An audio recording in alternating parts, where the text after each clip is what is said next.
Hey folks, Matt Easton here of Scholar Gladiatoria and Eastern Antique Arms. So I occasionally talk about antique swords that come into my hands either to sell or just come into my collection, and here is one I'm briefly going to talk about because it represents a type of sword that I don't believe I've really spoken about much before.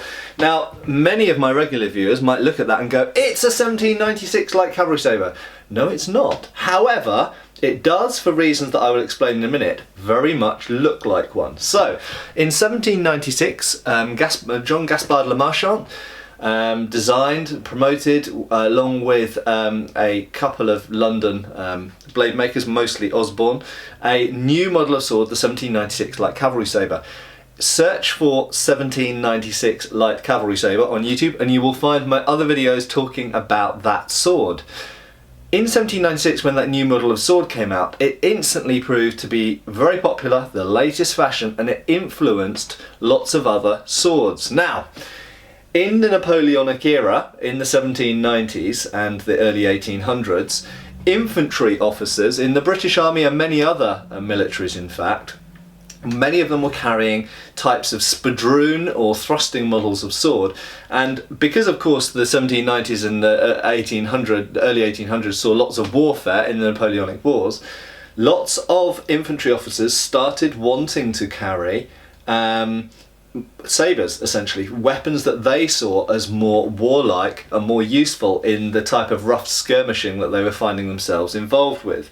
And so they started getting non-regulation sabres made, and this, I believe, is an example of one of those. Now, why do I think it's an infantry officer's sabre, non-regulation sabre, rather than a cavalry sabre? Well, two main reasons really. Number one, it has a brass hilt. Okay, now that's not to say that all of these non-regulation infantry officers got brass hilts, not at all. However, brass hilts usually in this period in Britain, and this is clearly a British sword because of the markings on the blade, signifies one of two things. Either a brass hilt signifies an infantry officer, it was the opposite in France incidentally, or a brass hilt shows a yeomanry or militia unit, in other words volunteers rather than regular army, like the kind of like territorial army today, or military reserve, this kind of thing.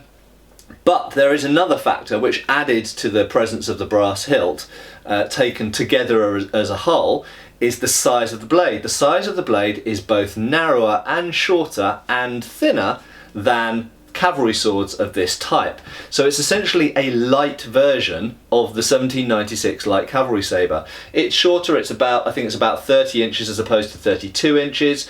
It's thinner at the base. Instead of being like 1 centimetre thick, it's more like about 7 millimetres thick, and it's narrower and less swelled at the tip. So it's overall actually a very, very light blade. And these type of infantry officers' sabres from the Napoleonic era weigh about the same as the regulation spadroons, so they are light swords. They're in fact lighter on average than later Victorian infantry officers' sabres, which tend to get more up to the weight, or very close to the weight, of cavalry swords.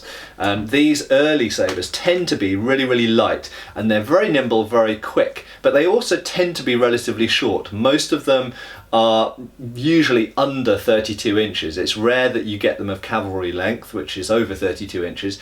Many of them are only 28, 29, 30 inches, really quite short. But, you know, therefore you could say quite good for fighting in close quarters.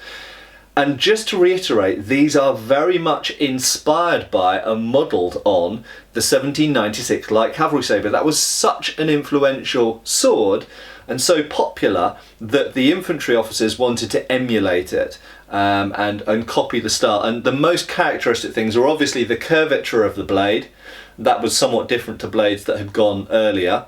The curvature of the blade, the proportions of the blade, I suppose you could say as well, the asymmetrical points of the point at the back rather than a spear point as we see on later Victorian swords, and of course the style of the hilt with this P-shaped guard and rear quillon, and these usually circular, although not always, usually circular languettes that go either side of the guard and hold it secure on top of the guard and prevent rain and water getting down in it. Scabbard, and prevent rain and other things from getting down to the scabbard as well. So the style of the hilt is very much modelled on the 1796 sabre, as is the blade. So there we go.